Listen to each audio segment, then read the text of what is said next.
Sampun, Bu Kartika? Sampun. Bismillahirrahmanirrahim. Assalamualaikum warahmatullahi wabarakatuh. Waalaikumsalam warahmatullahi wabarakatuh. Sebelumnya perkenalkan, saya Karomah Anggrani Winarko dari SDN Kepatihan 7 dan saya CGP Angkatan 9, seangkatan dengan Bu Kartika, dengan Bu Jini. Yang terhormat Ibu Murtini selaku Kepala Sekolah SMPN 7 Jember, yang terhormat Bapak Didi selaku Fasilitator Program Guru Penggerak dari BPGP Jawa Timur, dan yang terhormat Bapak Ibu Guru dan TU SMP Negeri 7 Jember. Saya ucapkan terima kasih kepada Bapak Ibu yang sudah berkenan meluangkan waktunya untuk menghadiri webinar pada siang hari ini, jam-jam rawan ya Bapak Ibu. Acara webinar hari ini yaitu dengan tema diseminasi materi dan penerapan budaya positif di SMP Negeri 7 Jember, yang nantinya akan disampaikan oleh Ibu Kartika sebagai bentuk dari aksi nyata modul 1.4 program guru penggerak. Bapak Ibu yang saya hormati, izinkan saya membacakan susunan acara webinar. Yang pertama yaitu pembukaan, yang kedua presentasi materi dan penerapan budaya positif di SMP Negeri 7 Jember, yang ketiga yaitu sesi tanya jawab, dan yang keempat adalah penutup. Sebelum memasuki sesi selanjutnya, marilah kita bersama-sama membuka acara ini dengan bacaan basmalah bersama-sama. Terima kasih. Untuk acara selanjutnya adalah pembukaan, yaitu sambutan dari Ibu Kepala Sekolah SMP Negeri 7, yaitu Ibu Murtini. Monggo kepada Ibu Murtini, kami persilahkan. Assalamualaikum warahmatullahi wabarakatuh. Waalaikumsalam warahmatullahi wabarakatuh. Yang terhormat Bapak Didi Triutomo, Fasilitator Diklat Guru Penggerak dari BPGP Jawa Timur. Bapak Ibu Guru SMP Negeri 7 Jember yang saya hormati, dan tidak lupa Bu Rani selaku host, selaku pembawa acara di acara kegiatan ini, yang mana Bu Kartika menyampaikan diseminasinya yang berjudul Diseminasi Materi dan Penerapan Budaya Positif di SMP Negeri 7 Jember.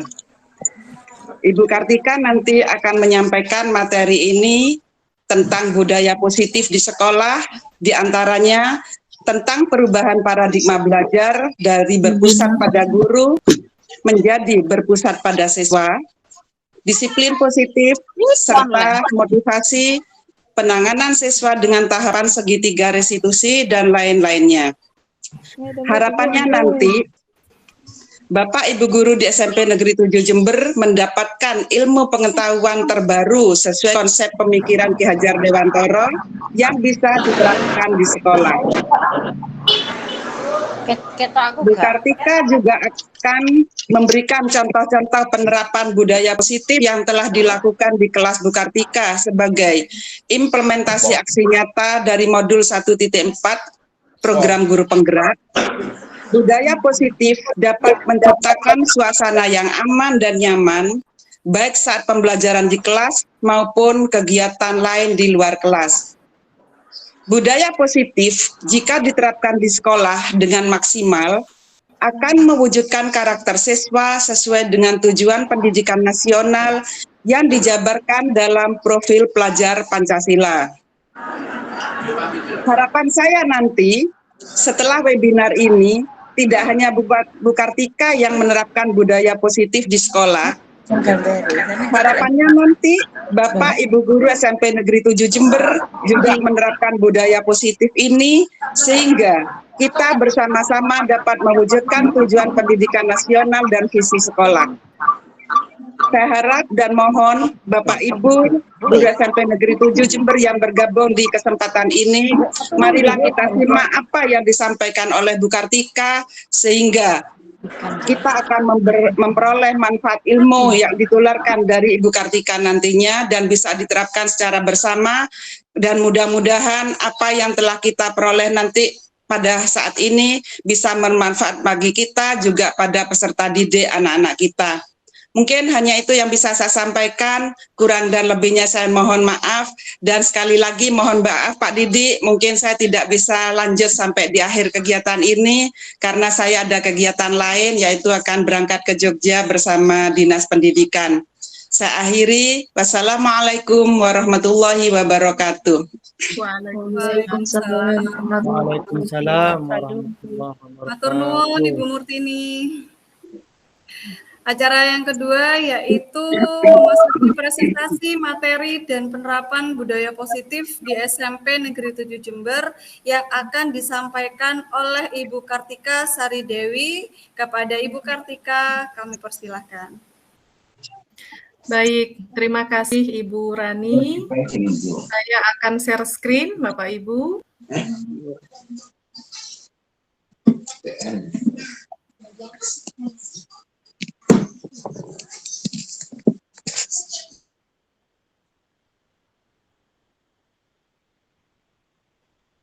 Mohon konfirmasi, apa sudah terlihat? Belum terlihat Bu Kartika? Sudah, sudah. Bu. Sudah. Baik. Sebentar ya. Mungkin masih ada yang loading, ditunggu. Saya akan jadikan mode presentasi.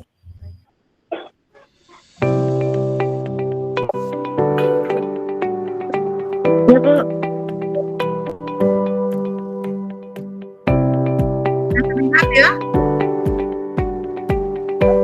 Baik Bapak Ibu sekalian, kita akan memulai sesi aksi nyata modul 1 kita kedua. Saya pertama-tama ingin berterima kasih yang sebesar-besarnya kepada Ibu Kepala Sekolah dan semua teman-teman saya di SMP Jember yang bersedia hadir, dan juga siswa bimbingan saya DPL yang bersedia hadir dalam webinar ini. Dan kalian semua terima kasih kepada Pak sudah hadir di acara ini. Baiklah, saya akan memulai sesi disertasi materi dan penerapan budaya positif di SMPN 7 Jember sebagai bagian dari program guru penggerak. Pak Ibu perkenalkan, ini sekolah kami SMP Negeri 7 Jember dengan berbagai kegiatannya yang luar biasa, kegiatan upacara, pilihan ketua OSIS, kita setuju, dan juga salah satu tanda tangan MOU program inovasi sekolah. Baiklah, kita akan memulai presentasi hari ini, yaitu tentang diseminasi materi dan penerapan budaya.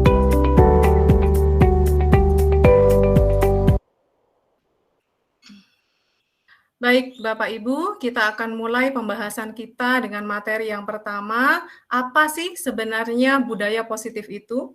Mungkin sebagian dari Bapak Ibu semua sudah pernah mendengar budaya positif dan sudah pernah menerapkannya. Mungkin sebagian juga baru pertama mendengar kira-kira budaya positif seperti apa yang dimaksud oleh presentasi Bu Kartika.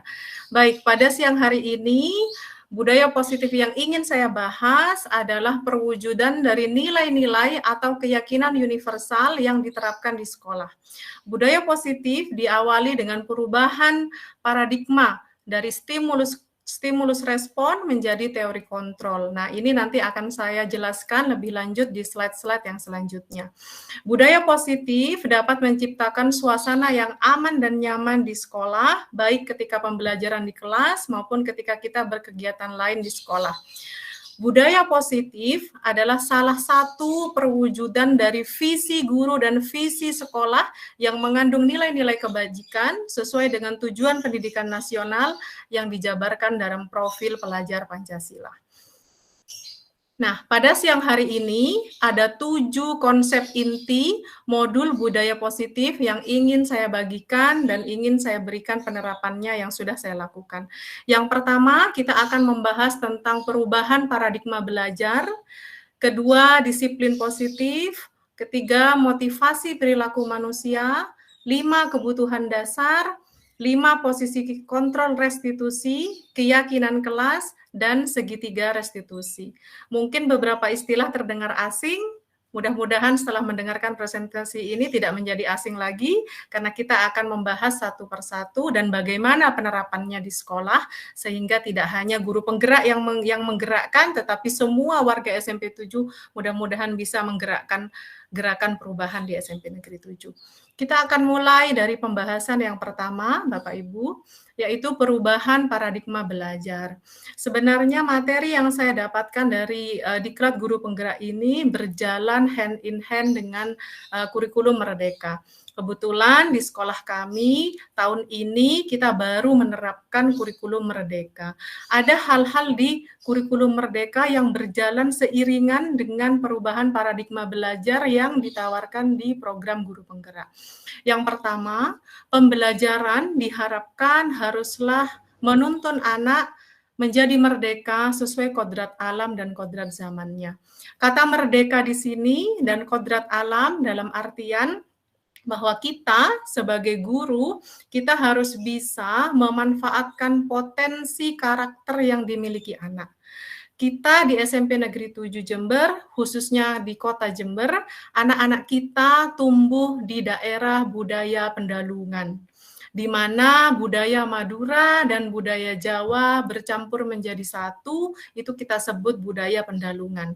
Nah, bagaimana kita seorang guru bisa dapat memaksimalkan potensi dan karakter ini memunculkan di dalam pembelajaran, tetapi juga tidak ketinggalan zaman mengikuti kodrat zamannya.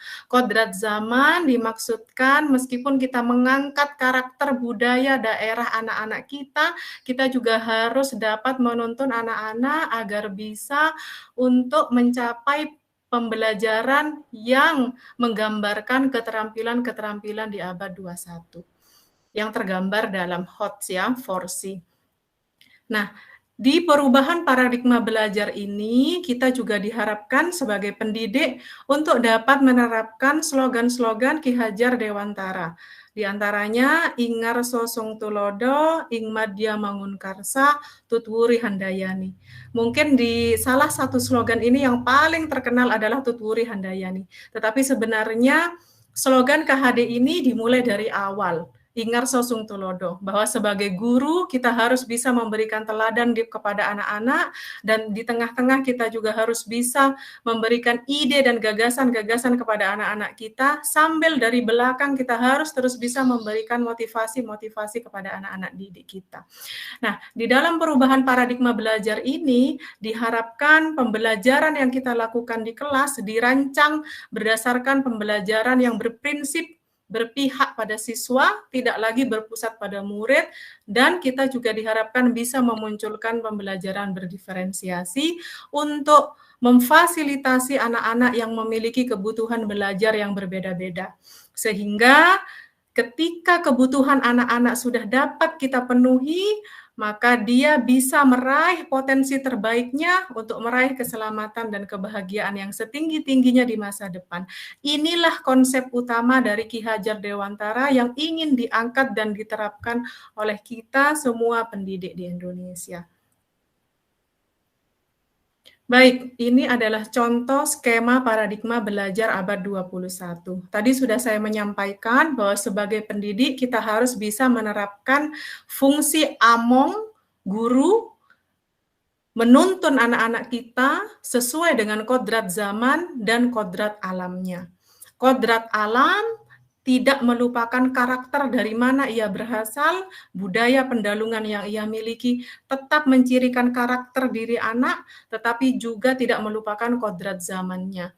Jadi diharapkan di dalam pembelajaran kita sudah menggambarkan ciri-ciri abad 21.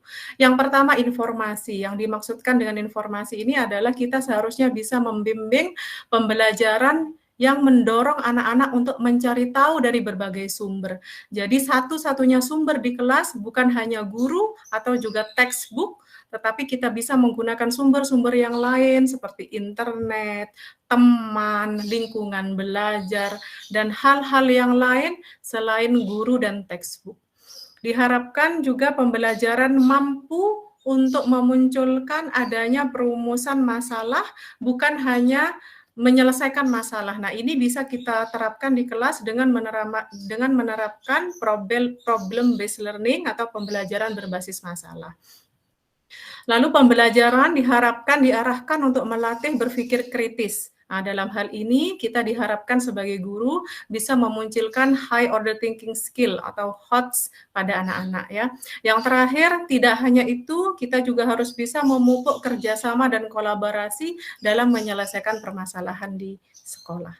Nah, ini adalah perubahan paradigma belajar dan ini adalah beberapa penerapan pembelajaran berdiferensiasi yang saya lakukan di kelas. Bapak Ibu bisa melihat di sini ada 3 gambar yang menunjukkan diferensiasi proses. Yang pertama, selain saya mengajar anak-anak secara klasikal, saya juga menyempatkan beberapa waktu khusus untuk anak-anak melakukan konsultasi individu apabila ia merasa kesulitan atau tidak memahami pembelajaran selama di kelas. Selain itu, untuk memfasilitasi anak-anak yang kinesthetic learners, di mana dia suka bergerak, tidak suka duduk diam di kelas, maka saya juga pernah mengadakan pembelajaran di luar kelas, khususnya dalam materi prosedur teks. Pendampingan kelompok belajar juga saya tekankan di dalam kelas saya, utamanya ketika saya menerapkan problem-based learning dan project-based learning. Karena dengan adanya kerjasama dan kolaborasi, pembelajaran akan lebih maksimal untuk dicapai. Selain itu, Bapak Ibu bisa melihat juga diferensiasi produk yang saya lakukan, assessment berupa poster dan presentasi kelompok, yaitu performance-based test. Penerapan yang selanjutnya yang sudah saya lakukan adalah saya mengintegrasikan teknologi ke dalam pembelajaran. Yang pertama, saya menggunakan HP sebagai media pembelajaran untuk memfasilitasi siswa yang visual learners dan audio learners. Kita tahu bahwa tidak semua anak suka membaca dan belajar menggunakan buku. Maka untuk memfasilitasi itu, kita bisa menggunakan HP, menggunakan video, menggunakan rekaman sebagai bahan dan media pembelajaran kita di kelas. Saya juga menerapkan model pembelajaran flip learning secara online dan offline. Saya memanfaatkan aset yang dimiliki sekolah kami memiliki komputer yang cukup banyak dan sinyal Wi-Fi yang kuat. Maka saya memaksimalkan lab komputer sebagai salah satu bahan pembelajaran ketika menerapkan model pembelajaran flip learning bersama anak-anak. Nah,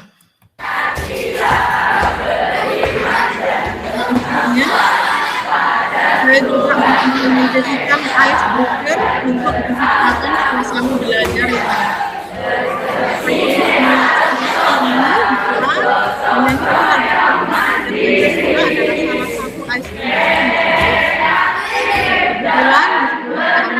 P5 pernah mengadakan permainan tradisional. Maka saya mengambil itu sebagai simulasi permainan di dalam kelas dan menggunakannya sebagai icebreaker untuk menciptakan suasana belajar yang menyenangkan. Baik, kita akan masuk ke materi yang kedua, yaitu disiplin positif. Mungkin jika Bapak Ibu mendengar kata disiplin, terdengar hukuman ya, terdengar ketat. Nah, di materi ini, budaya positif, disiplin positif yang ingin kita bahas bersama-sama berbeda dengan disiplin yang selama ini mungkin sudah pernah dilakukan di sekolah ya. Definisi disiplin positif di sini adalah suatu pendekatan untuk menerapkan disiplin dari dalam diri anak, yaitu menumbuhkan motivasi intrinsik tanpa adanya hukuman dan hadiah.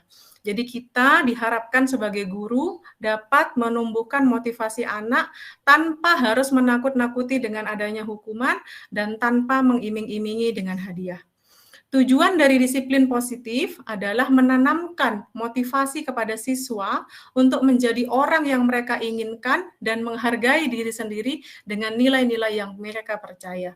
Nah, dengan menerapkan disiplin positif yang seperti ini, harapannya motivasi intrinsik anak-anak akan berdampak panjang dan tidak terpengaruh dengan adanya hukuman dan hadiah.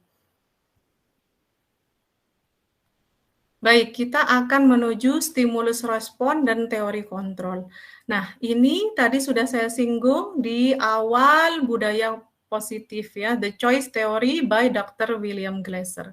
Jadi di sebelah kiri, stimulus respon adalah hal-hal yang mungkin selama ini kita lakukan. Tetapi dengan adanya paradigma yang baru, dengan adanya kurikulum merdeka, dengan adanya program guru penggerak, kita sebagai guru diharapkan berpindah dari stimulus respon menjadi teori kontrol. Contoh yang pertama, selama ini mungkin sebagian dari kita berpikiran bahwa kebutuhan siswa itu semua sama. Tetapi nyatanya tidak, kita harus merubah cara berpikir itu bahwa kebutuhan siswa itu sebenarnya berbeda. Kita melihat hal yang sama, padahal setiap orang memiliki gambaran yang berbeda. Nah, kita mencoba agar murid kita berpendapat dan berpandangan sama dengan kita. Tapi seharusnya kita merubah paradigma ini, kita harusnya berusaha memahami pandangan siswa kita tentang dunia. Hal yang selanjutnya, selama ini mungkin kita selalu melihat perilaku buruk dilihat menjadi suatu kesalahan. Paradigma ini kurang tepat. Mulai sekarang, seharusnya kita sudah mulai merubah cara berpikir kita bahwa semua perilaku siswa itu memiliki tujuan, baik perilaku yang positif maupun perilaku yang negatif. Selama ini, kita selalu merasa kita bisa mengontrol siswa, orang lain bisa mengontrol kita.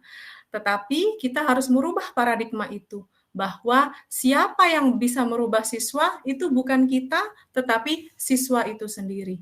Jadi saya sebagai guru tidak bisa mengontrol orang lain. Jadi saya tidak bisa mengontrol anak, tapi bagaimana saya bisa menumbuhkan motivasi intrinsik pada anak. Itulah perubahan-perubahan paradigma dari stimulus respon dan teori kontrol. Jadi sebelum kita menangani siswa, kita harus merubah cara berpikir kita terlebih dahulu bahwa bagaimana seharusnya kita memandang siswa berdasarkan The Choice Theory dari Dr. William Glasser.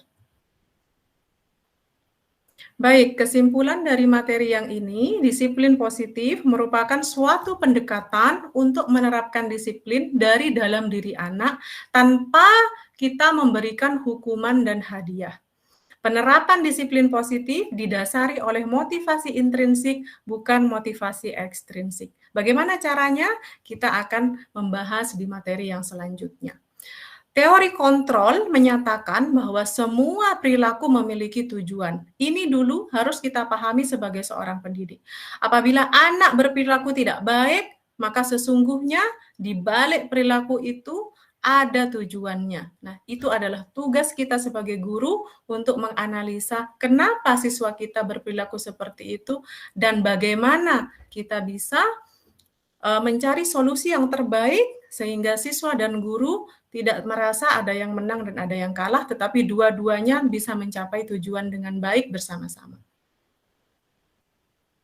Baik, sebelum kita mulai dan lanjut, ada 3 teori motivasi, Bapak Ibu ya.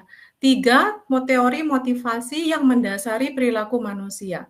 Nah, manusia sama dengan anak didik kita, kadang sebagian mereka berperilaku untuk menghindari hukuman.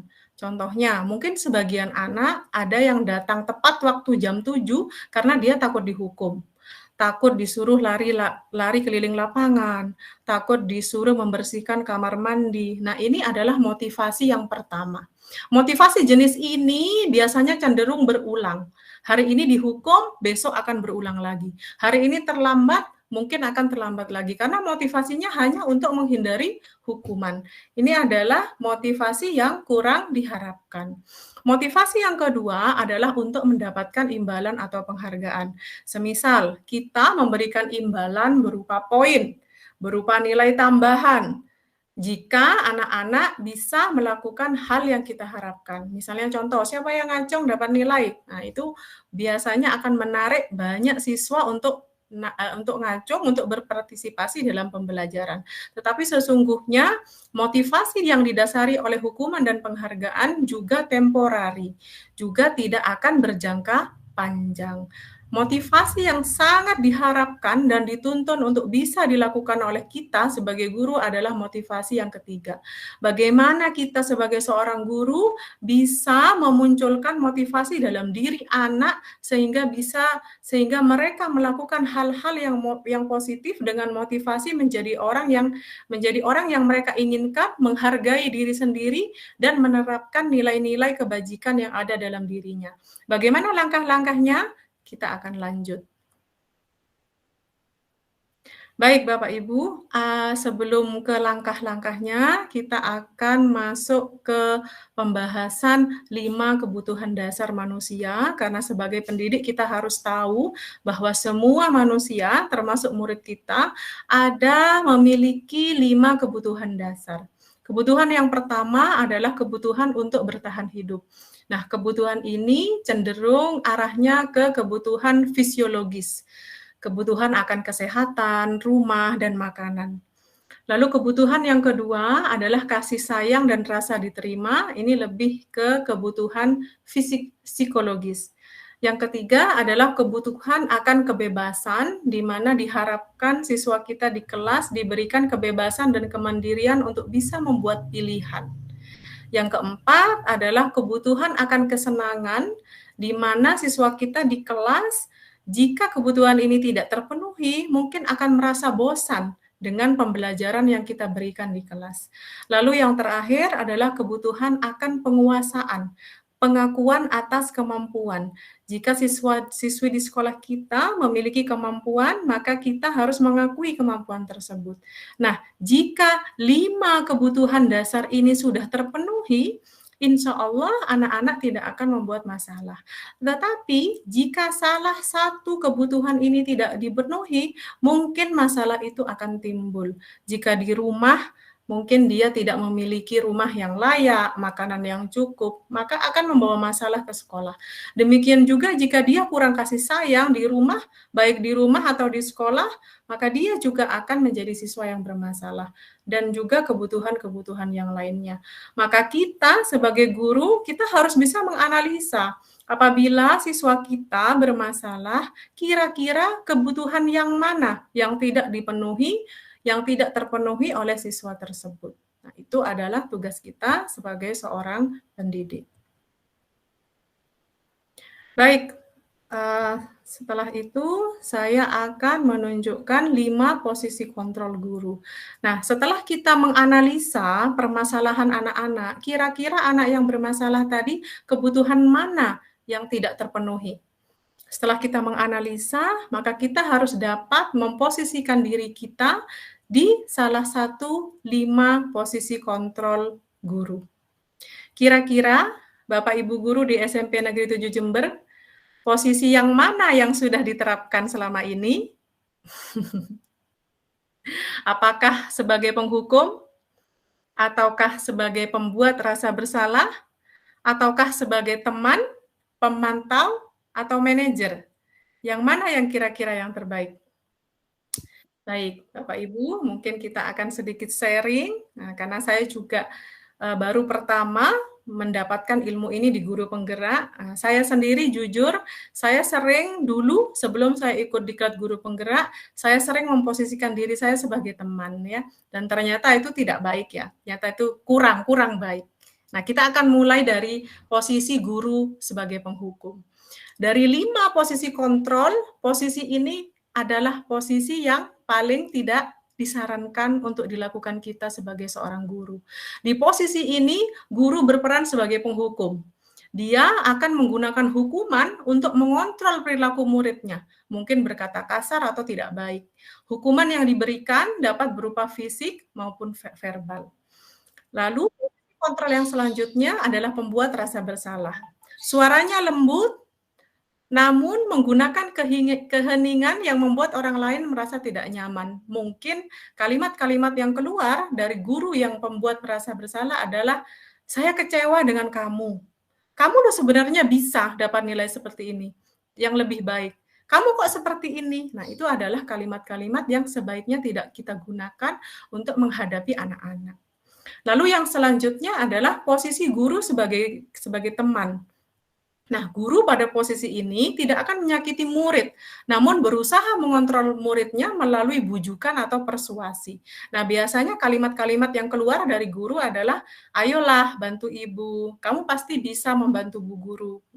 Posisi teman ini juga tidak disarankan karena dikhawatirkan berkurangnya rasa hormat antara guru dan siswanya. Lalu posisi yang selanjutnya yang agak sedikit lebih baik adalah guru sebagai pemantau atau mengawasi. Bagaimana kita bertanggung jawab atas perilaku orang-orang yang kita awasi. Biasanya pemantau itu berbicara tentang konsekuensi dengan aturan-aturan. Contoh, guru dan siswa membuat kesepakatan misalnya. Kalau kamu terlambat, konsekuensinya apa? Jadi siswa menentukan kira-kira jika dia melanggar suatu hal, konsekuensi apa yang harus dia lakukan. Nah, ini adalah guru sebagai pemantau. Nah, posisi kontrol guru yang diharapkan dilakukan oleh kita sebagai pendidik adalah posisi manajer. Dari kelima posisi guru, posisi inilah yang terbaik, di mana kita bersama-sama murid mempersiapkan murid, mendampingi murid, mempertanggungjawabkan perilakunya, mendukung murid untuk bisa menemukan solusi atas permasalahannya, mendampingi siswa mencari nilai-nilai keyakinan apa yang diyakini siswa dan bagaimana kita mempertanggungjawabkannya. Baik Bapak Ibu, tadi posisi manajer adalah bagaimana kita bisa mendampingi anak-anak untuk memunculkan motivasi intrinsik di dalam dirinya dengan menerapkan keyakinan-keyakinan kelas apa yang diyakini. Keyakinan kelas itu apa sih? Nah, mungkin ini hal yang baru yang pertama kali didengar ya, karena saya sendiri juga baru mendengar di Diklat Guru Penggerak. Keyakinan kelas merupakan sebuah nilai-nilai kebajikan universal yang disepakati secara tersirat dan tersurat. Keyakinan kelas merupakan salah satu disiplin positif yang dapat diterapkan dalam membangun budaya positif di lingkungan sekolah. Nanti saya akan memberikan contoh bagaimana kita membangun keyakinan kelas di kelas kita sendiri. Langkah-langkah penyusunan keyakinan kelas. Selama ini mungkin yang kita lakukan adalah membuat peraturan-peraturan di kelas bersama anak didik kita. Contohnya wali kelas, kita membuat peraturan-peraturan. Jangan makan di kelas. Nah, misalnya seperti itu. Nah, itu adalah salah satu bentuk peraturan. Namun, bagaimana kita bisa mengubah peraturan-peraturan yang disepakati tadi menjadi kalimat-kalimat positif. Jadi kita menghindari kata jangan, menghindari kata tidak dalam menyusun kesepakatan kelas. Misalnya contoh, izin sebelum pergi ke toilet, berdoa sebelum dan setelah pembelajaran. Nah, kalimat-kalimat positif inilah yang kita sebut sebagai kesepakatan kelas.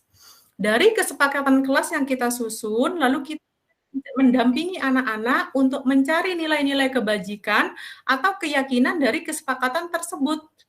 Nah, setelah itu kita akan berdiskusi dengan anak-anak, kira-kira perilaku seperti apa yang mencerminkan keyakinan kelas tersebut. Selanjutnya, kita berdiskusi mengenai peran seluruh warga kelas yang bisa dilakukan untuk mentaati keyakinan kelas, dan keyakinan kelas ditinjau dari waktu ke waktu apabila perlu diperbaharui. Nah, saya akan menunjukkan contoh kesepakatan dan keyakinan kelas. Nah, semisal di suatu kelas A, wali kelas dan siswanya menyusun kesepakatan kelas. Di setiap kelas tidak harus sama ya Bapak Ibu ya, 7A, 7B, 7C, 7D, dan selanjutnya boleh memiliki kesepakatan kelas yang berbeda-beda. Tergantung bagaimana wali kelas membimbing anak-anak membuat kesepakatan kelas bersama. Nah, ini contohnya misalnya di suatu kelas A, guru dan siswanya menyepakati bahwa di setiap pembelajaran kita harus selalu bersemangat dan aktif.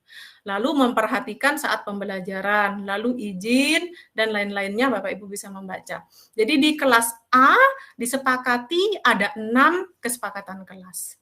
Lalu dari kesepakatan kelas ini, wali kelas mendampingi siswa untuk menganalisa keyakinan kelas apa yang dapat dipupuk dari kesepakatan-kesepakatan ini.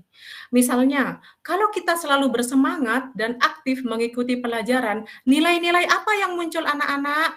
Oh, disiplin, Bu. Oh, rajin, Bu. Nah, inilah yang disebut keyakinan kelas. Misal nomor 3, sebagai wali kelas kita membimbing anak-anak. Baik, kesepakatan ya, kalau mau keluar harus izin. Oke, Bu. Lalu keyakinan kelas apa yang kamu dapatkan dengan melakukan ini? Oh, sopan, Bu, menghargai, tertib. Nah, inilah keyakinan-keyakinan kelas yang kita harapkan muncul dari anak-anak, ditaati secara bertanggung jawab di dalam kelas. Terkait penerapannya di SMP 7 Jember, saya menggunakan satu kelas, yaitu kelas 7H, yang menurut saya di SMP Negeri 7 Jember sudah menerapkan kesepakatan dan keyakinan kelas. Nah, ini adalah kesepakatan kelas di sekolah kami di SMP Negeri 7 Jember, utamanya di kelas H. Wali kelas dan siswa memiliki kesepakatan-kesepakatan bersama. Di antaranya hadir dalam kelas tepat waktu, wajib melaksanakan tugas piket, dan lain sebagainya. Namun, keyakinan kelasnya belum. Maka saya berinisiatif mendampingi anak-anak di kelas 7H bagaimana kita menganalisa nilai-nilai kebajikan apa yang muncul dari kesepakatan kelas 7H. Lalu bersama anak-anak muncullah beberapa keyakinan-keyakinan. Yang pertama, hadir di dalam kelas tepat waktu. Apa? Anak-anak 7H bersepakat memunculkan nilai disiplin. Melaksanakan tugas piket, menjaga kebersihan. Memperhatikan penjelasan guru, nilainya apa yang keluar? Anak-anak menjawab aktif dan semangat di kelas, dan selanjutnya. Inilah adalah contoh penyusunan kesepakatan dan keyakinan kelas yang dilaksanakan oleh wali kelas, saya, dan siswa 7H. Baik, ini adalah dokumentasi penyusunan penerapan kesepakatan dan keyakinan kelas. Di sebelah kiri, Bapak Ibu bisa melihat ternyata anak-anak 7H sangat antusias dalam menyusun kesepakatan dan keyakinan kelas. Keyakinan kelas dimulai dari kesepakatan yang pertama, berdoa sebelum dan sesudah pembelajaran. Nah, ini sudah kami lakukan di SMP Negeri 7 Jember. Keyakinan yang ingin kami munculkan adalah bagaimana anak-anak bisa beriman dan bertakwa kepada Tuhan Yang Maha Esa. Lalu yang kesepakatan yang selanjutnya, saya bersama anak-anak menyepakati bahwa kita semua harus membawa alat tulis dan alat makan sendiri.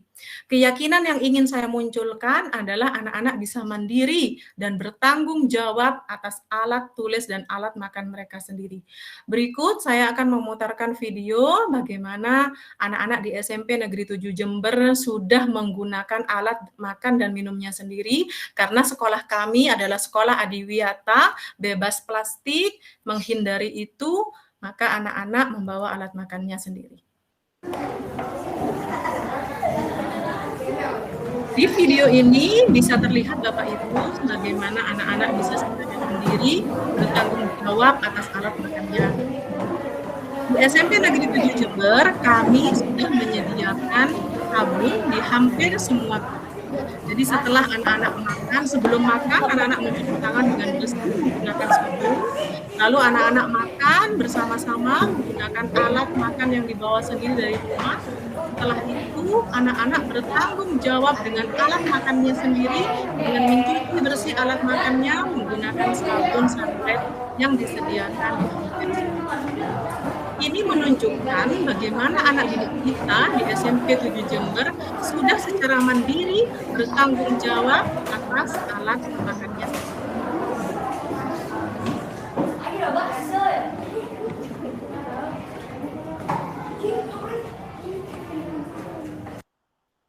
Baik, kesepakatan yang selanjutnya adalah melaksanakan piket tertib. Keyakinan yang saya ingin munculkan untuk melaksanakan piket adalah bagaimana anak didik kita bisa menjaga kebersihan di kelas dan di lingkungan sekitar kelasnya. Kesepakatan kelas yang selanjutnya adalah berbaris sebelum masuk ke kelas. Keyakinan yang ingin saya munculkan adalah disiplin dan tertib. Kesepakatan yang selanjutnya adalah meminta izin saat mau ke toilet dan menerapkan 4 kata sakti. Kelas role model yang saya gunakan tetap di kelas 7H. Keyakinan yang ingin saya munculkan, bagaimana anak didik kita bisa sopan, menghargai guru, dan menghargai teman. Nama saya Cahyo, saya mewakili. Baik, setelah ini kita akan mendengarkan tanggapan dan respon siswa di kelas 7H yang sudah menerapkan kesepakatan dan keyakinan kelas. Mari kita dengarkan bersama-sama. Nama saya Cahyo, saya mewakili kelas 7H. Saya ingin menyampaikan betapa senang dan termotivasinya saya diajar Bu Kartika membuat keyakinan dan kesepakatan kelas. Contohnya, disiplin, menghargai guru, menghargai teman. Kami akan menerapkan keyakinan kelas ini. Terima kasih, Bu Kartika. Semoga sukses. Ya, seperti yang Bapak Ibu lihat, anak-anak di kelas 7H, mereka sangat senang dan antusias menerapkan kesepakatan kelas dan nilai-nilai keyakinan yang sudah disepakati bersama-sama. Baik, kita akan masuk ke materi terakhir, materi ke-7 dari penerapan budaya positif di sekolah, yaitu penerapan segitiga restitusi. Mungkin Bapak Ibu masih ingat ada 5 posisi kontrol guru. Posisi yang tidak disarankan adalah guru sebagai penghukum dan guru sebagai pembuat rasa kecewa. Lalu ada guru sebagai teman dan guru sebagai pemantau. Di posisi yang terbaik adalah guru sebagai manajer. Bagaimana kita bisa membantu memecahkan kasus anak-anak dengan menerapkan langkah-langkah segitiga restitusi. Ada 3 langkah yang bisa kita lakukan. Langkah yang pertama adalah menstabilkan identitas, yaitu kita harus bisa meyakinkan anak-anak mengubah sesuatu hal yang negatif menjadi hal yang positif. Lalu langkah yang selanjutnya adalah validasi tindakan yang salah, bahwa kita meyakinkan anak kita bahwa semua perilaku itu memiliki alasan. Yang terakhir adalah menanyakan keyakinan-keyakinan yang sudah disepakati tadi, yang sudah disepakati di contoh di kelas 7H yang tadi. Baik, ini adalah gambaran segitiga restitusi. Pertanyaan-pertanyaan apa yang bisa kita munculkan di menstabilkan identitas adalah kamu bukan satu-satunya yang pernah melakukan ini. Setiap orang pernah melakukan kesalahan. Nah, dengan mengatakan kalimat-kalimat ini, kita bisa mendorong anak-anak yang awalnya negatif menjadi positif dan mempercayai guru, merasa aman dan nyaman untuk curhat permasalahannya. Lalu, validasi tindakan yang salah, kita bisa menggunakan kalimat, kamu tentu punya alasan mengapa melakukan itu. Apa ada cara yang lebih efektif untuk mendapatkan apa yang kamu butuhkan? Nah, lalu setelah kita melakukan analisa, menanyakan alasan apa di balik permasalahan siswa, kita dapat memasuki keyakinan kelas yang sudah kita sepakati. Nilai-nilai yang mana yang kamu yakini? Kamu ingin menjadi orang seperti apa?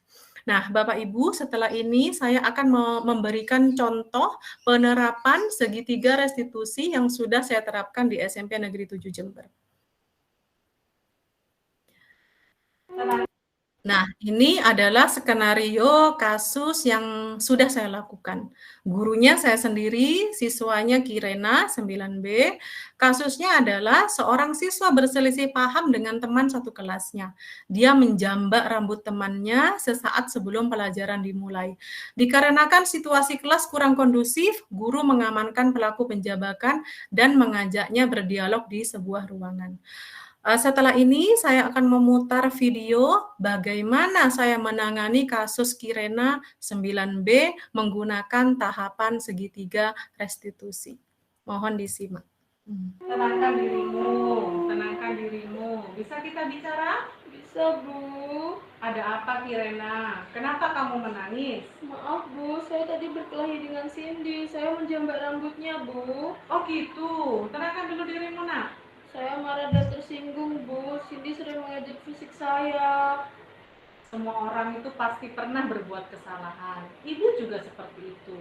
Terkadang ibu juga membuat kesalahan. Jangan khawatir. Maaf, Bu. Saya hilaf. Lalu, karena marah, kamu menjambak rambutnya. Iya, Bu. Maaf. Semua orang itu pasti punya alasan. Ibu pengen tahu, kenapa kamu menjambak rambut Cindy? Cindy sering mengejek saya hitam dan gendut, Bu. Selama ini saya sudah sabar, tetapi kali ini Cindy mengajak temannya untuk ikut membuli saya, Bu. Oh begitu permasalahannya. Kamu harusnya bangga pada dirimu, karena kamu mampu membela diri kamu. Tapi, apakah kekerasan itu satu-satunya solusi? Tidak, Bu. Maaf. Jangan lupa, sekolah kita punya kesepakatan. Nilai-nilai kebajikan apa yang kamu yakini? Saya meyakini bahwa saling menghormati dan menghargai orang lain itu penting, Bu. Nah, itu dia. Lalu, berkaitan dengan nilai-nilai kebajikan itu, apa yang bisa kamu perbuat? Saya akan meminta maaf kepada Cindy, Bu, karena telah menjambak rambutnya. Tetapi saya juga ingin Cindy meminta maaf kepada saya karena telah mengatai fisik saya, Bu. Baik. Karena kamu sudah punya inisiatif, Ibu akan memfasilitasi agar kalian saling memaafkan, saling introspeksi diri, dan berbaikan ya. Iya, Bu. Terima kasih atas sarannya, Bu. Baik, Bapak Ibu sekalian, dari video di atas, saya memposisikan diri sebagai manajer. Saya mendampingi Kirena untuk bisa memecahkan permasalahannya, mendampingi solusi yang terbaik, memunculkan motivasi intrinsik untuk meminta maaf terlebih dahulu dengan menerapkan tahapan segitiga restitusi. Dalam tahap menstabilkan identitas, kalimat yang saya gunakan, berbuat salah itu tidak apa-apa. Semua manusia pasti pernah berbuat salah. Dengan mengucapkan kata ini, kita dapat membuat siswa tersebut merasa aman dan nyaman untuk bercerita, untuk jujur. Lalu divalidasi tindakan yang salah, saya bertanya kepada Kirena, kamu pasti punya alasan, mengapa kamu menjambak rambut Cindy? Bisakah kamu jelaskan permasalahannya? Nah, di sini dengan menggunakan kalimat ini sebagai guru, kita menganalisa secara mendalam alasan-alasan yang dilakukan oleh siswa melakukan tindakan tersebut, kita bisa menganalisisnya secara mendalam. Lalu dimenanyakan keyakinan, saya menekankan lagi bahwa apa yang dilakukan Kirena itu tidak benar, bahwa sekolah kita punya kesepakatan-kesepakatan. Nah, nilai-nilai keyakinan mana yang diyakini? Nah, dengan kita menanyakan ini, dengan otomatis kita akan menumbuhkan motivasi intrinsik di dalam diri anak, membuat dia tidak akan mengulangi perbuatannya lagi. Nah, itu adalah contoh penerapan segitiga restitusi. Selanjutnya adalah respon siswa. Halo, nama saya Kireina dari SMP Negeri 7 Jember. Saya merasa bangga dan senang dilibatkan oleh Bu Kartika dalam pembuatan video studi kasus yang terjadi di sekolah saya. Saya juga bisa belajar dan mendapatkan pengalaman yang berharga dari proses pembuatan video ini. Sukses selalu ya program guru penggeraknya. Semoga Bu Kartika bisa menginspirasi banyak orang.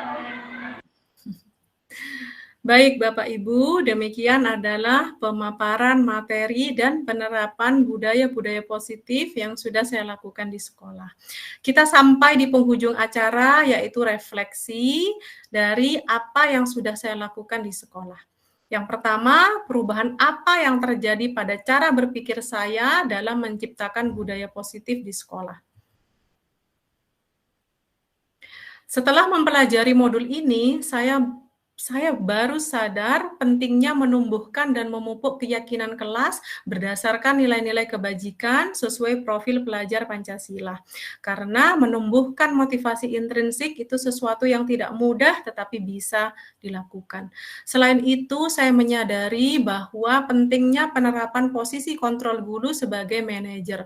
Selama ini saya biasanya memposisikan diri sebagai teman atau pemantau. Setelah mempelajari modul ini, saya menyadari bahwa setiap tindakan siswa itu memiliki alasan. Nah, disitulah peran dan tugas saya sebagai guru menerapkan segitiga restitusi untuk menumbuhkan motivasi intrinsik siswa. Pengalaman apa yang saya lakukan terkait penerapan konsep-konsep inti modul budaya positif di sekolah? Nah, pengalaman yang saya alami bersama anak-anak membuat kesepakatan kelas sebenarnya sudah saya lakukan jauh sebelum saya mengikuti program guru penggerak. Namun sekarang saya juga melibatkan siswa dalam menyusun keyakinan kelas. Nah, ini adalah hal baru untuk saya dan anak-anak. Mulanya saya merasa kesulitan. Anak-anak pun juga merasa kesulitan, tetapi dengan bimbingan guru, ternyata mereka sangat antusias mengemukakan ide-ide dan pendapatnya. Dan ini juga berdampak pada penerapan yang lebih efektif dan bertanggung jawab karena mereka menyusun sendiri keyakinan kelasnya. Pada saat saya menerapkan segitiga restitusi, hal yang menarik bagi saya adalah awalnya, biasanya kalau kita menangani kasus, kebanyakan anak-anak itu berbohong untuk menutupi kesalahannya. Tetapi ketika kita menerapkan segitiga restitusi, saya mendapati anak-anak ini jujur mencurahkan isi hatinya berdasarkan sudut pandang mereka. Sudut pandang guru dan siswa tidak selalu sama ya. Disitulah saya melihat adanya alasan-alasan dan emosi mereka dengan lebih detail dan transparan. Nah, bimbingan pun akan berjalan lebih efektif karena mereka mempercayai saya tidak hanya sebagai guru, tetapi sebagai among yang membimbing mereka untuk menemukan solusi terhadap permasalahan mereka. Bagaimana perasaan saya ketika saya mengalami hal-hal itu? Ketika saya melihat dan mendampingi siswa, saya merasa senang dan terharu. Saya merasa lebih dekat dengan anak-anak. Anak-anak pun saya lihat merasa lebih aman dan nyaman berkonsultasi dengan guru. Saya juga optimis penerapan budaya positif ini akan membantu pembentukan karakter siswa sesuai profil pelajar Pancasila. Hal apa saja yang sudah baik dan apa yang perlu diperbaiki? Hal-hal yang sudah baik di sekolah kami di SMP Negeri 7 Jember, saya melihat beberapa guru sudah menyusun kesepakatan kelas dalam rangka penerapan budaya positif. Dengan bimbingan guru, siswa juga sudah mulai membuat keyakinan kelas. Siswa juga tampak lebih bertanggung jawab karena mereka menyusun sendiri kesepakatan dan keyakinan kelas. Hal yang perlu perbaikan adalah saya sendiri belum menerapkan segitiga restitusi dengan maksimal.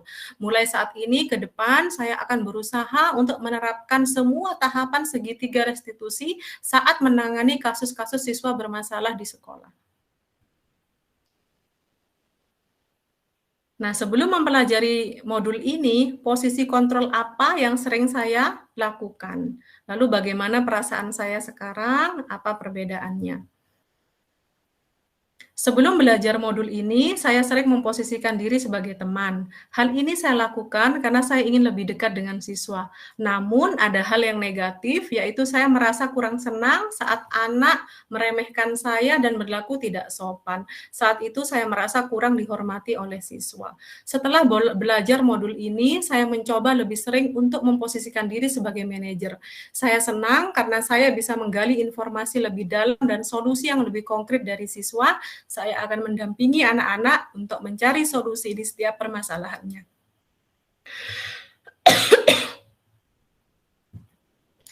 Sebelum mempelajari modul ini, pernahkah Anda menerapkan segitiga restitusi ketika menghadapi permasalahan? Jika iya, tahap mana yang dipraktekkan?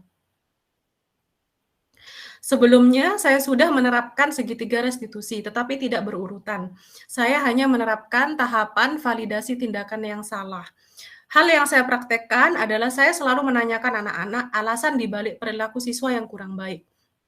Lalu saya menerapkan solusi yang terbaik berdasarkan informasi yang saya dapatkan dari anak-anak.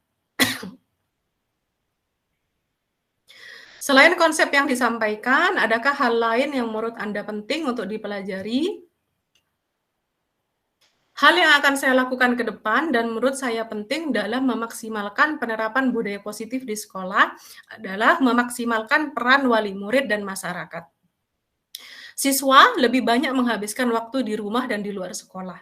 Sehingga budaya positif juga diterapkan di rumah dan di lingkungan sekitar, maka budaya positif ini akan mengakar kuat di dalam diri siswa.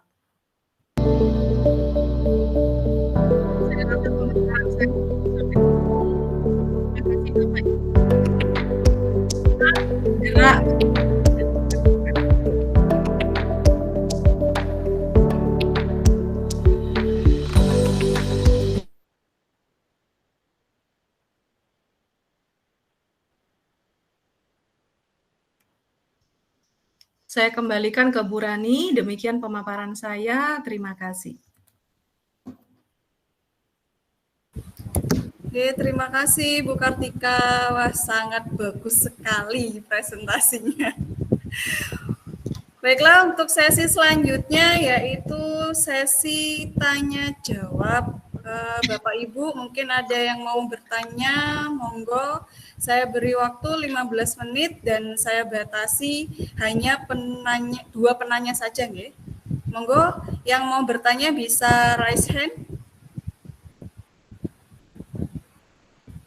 Ibu Asri Nurhayati, monggo Ibu Asri.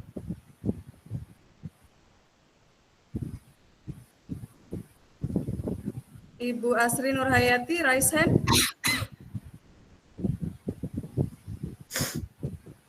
Ahmad dulu mungkin, Bu. Monggo Pak Ahmad Zainullah, monggo. Baik Bu, terima kasih. Assalamualaikum warahmatullahi wabarakatuh. Waalaikumsalam. Yang pertama, saya selaku peserta mengucapkan banyak terima kasih atas ilmu yang sudah Ibu Kartika berikan kepada saya khususnya. Dengan ini saya merasa lebih paham bagaimana saya sebagai guru membersamai murid saya selama di kelas. Karena memang betul siswa itu kodrat alam dan kodrat zamannya memang berbeda-beda. Itu menjadi salah satu tantangan kita sebagai guru. Berkaitan dengan hal ini, yang ingin saya tanyakan adalah selama Ibu Kartika menjalani kegiatan pelatihan pendidikan guru penggerak ini, khususnya pada modul 1 tentang budaya positif, tantangan apa yang Ibu Kartika alami? Karena saya rasa materi ini bisa dibilang sebenarnya lama, cuma terkesan baru. Jadi tantangan apa yang Ibu Kartika alami selama menjadi guru khususnya di SMP Negeri 7 Jember?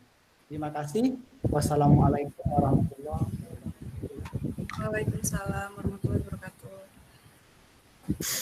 Pertanyaan kedua atau mau langsung dijawab dulu Bu Kartika? Saya takut lupa, Bu Rani. Monggo langsung dijawab. Baik, pertama-tama saya ingin mengucapkan terima kasih Pak Ahmad atas pertanyaannya dan mohon maaf sesi terakhir sudah sangat batuk-batuk. Kebetulan saya batuk. Pak Ahmad, itu adalah pertanyaan yang amat sangat menarik ya. Karena pada kenyataannya tantangan yang saya hadapi itu jauh lebih banyak dibandingkan apa yang saya tampilkan di presentasi pada hari ini. Ya, jadi yang di hari ini tantangan yang saya munculkan itu sebenarnya hanya 1/5 saja, sedikit dari tantangan-tantangan yang sebenarnya saya hadapi. Utamanya mungkin kita orang dewasa, kita bisa mengetahui teori disiplin positif, kita bisa belajar, bagaimana cara menyusun kesepakatan dan keyakinan kelas. Kita orang dewasa, kita punya literasi, kita membaca, begini. Tetapi anak-anak itu beda dengan kita. Jadi Pak Ahmad dan Bapak Ibu sekalian, tantangan terbesar saya adalah saat menerapkannya ke anak-anak. Tidak semudah yang di video. Jadi kalau yang di video mungkin sangat mudah ya, tetapi pada kenyataannya ketika saya menangani kasus sebagai wali kelas, ada anak-anak tertentu yang memang sulit diajak untuk melakukan langkah segitiga restitusi. Itulah kenapa tahapan segitiga restitusi itu kan tidak harus berurutan dan tidak harus kaku ya. Jadi harus fleksibel. Nah, jadi untuk bisa menstabilkan identitas, mengubah mindset anak-anak dari positif dan negatif, bagaimana saya memberikan kepercayaan untuk anak-anak bisa jujur, terbuka. Contoh ketika kasus di kelas saya bolos itu Pak Ahmad ya, Rodeto tuh sering bolos. Saya membutuhkan waktu yang sangat lama untuk mendapat kepercayaan Rodeto untuk bisa bercerita kenapa dia bolos, kenapa? Itu membutuhkan waktu yang lama. Jadi menstabilkan identitas tidak bisa langsung dikerjakan ketiga-tiganya. Mungkin hari ini menstabilkan identitas 2 hari, 3 hari. Mungkin di hari keberapa baru kita bisa menanyakan alasan di balik itu. Menganalisa, anak ini kira-kira apa alasannya? Bagaimana menumbuhkan motivasi intrinsik supaya anak ini tidak bolos lagi. Saya melakukan pendekatan, saya telepon orang tuanya sampai salah paham ya.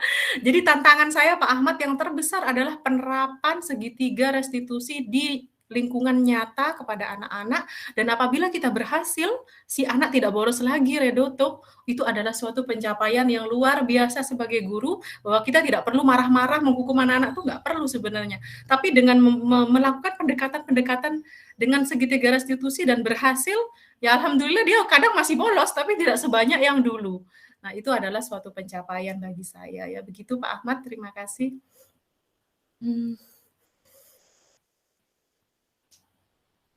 Bagaimana Pak Ahmad Zainullah?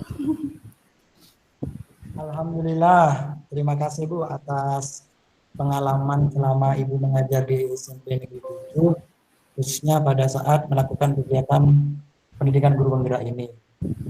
Motivasi saya kepada Bu Kartika tetap semangat dalam menjalankan budaya positif yang ada di SMP Negeri 7. Terima kasih. Insya Allah sudah cukup Bu. Terima kasih.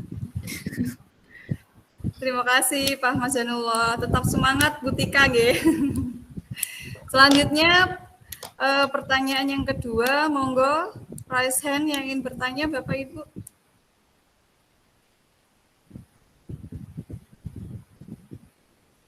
Ada yang ingin bertanya?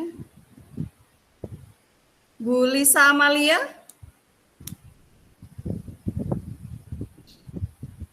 Ini yang raise hand. Bu Asri Nurhayati juga raise hand.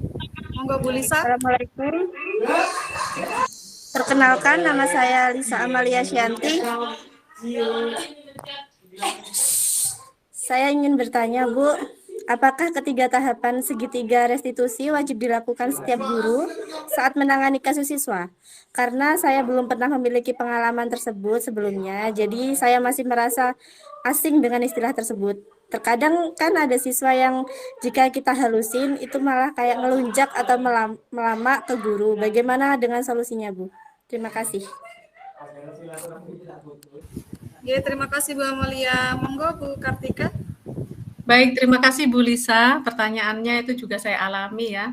Karena sudah saya sampaikan tadi, tidak semua siswa itu mudah untuk kita dekati secara persuasif. Terkadang ketika kita sabar, bukannya anak-anak merespon dengan positif, ada beberapa anak yang justru ngelama ya, justru meremehkan guru. Nah, itu adalah tantangan terbesar kita sebagai guru, bagaimana kita memaksimalkan posisi manajer dalam menangani setiap kasus. Untuk pertanyaan Bu Lisa, segitiga restitusi, 3 tahapannya tidak diwajibkan untuk dilakukan secara berurutan. Juga tidak harus dilakukan secara lengkap hari itu saja. Jadi bisa saja hari itu kita melakukan menstabilkan identitas dulu. Atau setelah itu kita langsung ke menanyakan keyakinan. Jadi tidak kaku. Segitiga restitusi tidak harus dijalankan ketiga-tiganya secara kaku. Kita menganalisa permasalahan anak. Langkah apa dulu yang akan kita lakukan? Apakah kita memvalidasi tindakan yang salah dulu? Dalam artian kita menanyakan dulu, kenapa kamu bolos? Kenapa kamu merokok di kamar mandi? Kenapa kamu melakukan bullying? Nah, itu juga boleh kita lakukan terlebih dahulu, tidak berurutan. Jadi kita melihat kasus per kasus siswa. Karena kalau dalam teori budaya positif ini, setiap siswa itu unik. Nah, setiap siswa memiliki kebutuhan-kebutuhan yang berbeda. Mungkin anak-anak yang bolos itu kurang kasih sayang. Mungkin anak yang merokok di kamar mandi itu dia kebutuhan apa yang kurang dia dapatkan. Dan disitulah peran kita sebagai guru, bagaimana kita bisa menganalisa kekurangan kebutuhan anak dan bagaimana kita bisa menangani anak dengan tepat. Jadi untuk pertanyaan Lisa ya, tidak harus Bu Lisa, tidak harus segitiga restitusi itu dilakukan secara berurutan, tetapi melihat kebutuhan dan karakter anak yang bermasalah tersebut. Terima kasih. Bagaimana Ibu Lisa?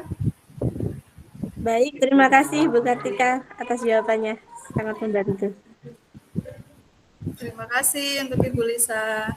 Nggih, Bapak Ibu, terima kasih atas pertanyaan-pertanyaan yang luar biasa sekali nggih. Ngapunten karena memang keterbatasan waktu. Saya hanya memberikan 2 sesi pertanyaan saja nggih Bu Tika. 2 saja cukup Bu, karena waktunya jam 2. Terima kasih saya ucapkan. Selanjutnya yaitu penutup Terima kasih atas waktunya sudah berkenan mengikuti webinar pada siang hari ini.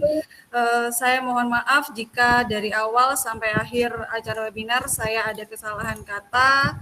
Dan saya ucapkan terima kasih banyak, tetap semangat untuk Bapak Ibu, terutama Ibu Tika. Semoga Bu Tika bisa menginspirasi teman-teman guru, rekan-rekan guru di SMP 7 Jember untuk bisa mengikuti jejak Bu Kartika, mengikuti program guru penggerak, supaya nantinya kita bisa bersama-sama berproses, Bu Tika, nggih.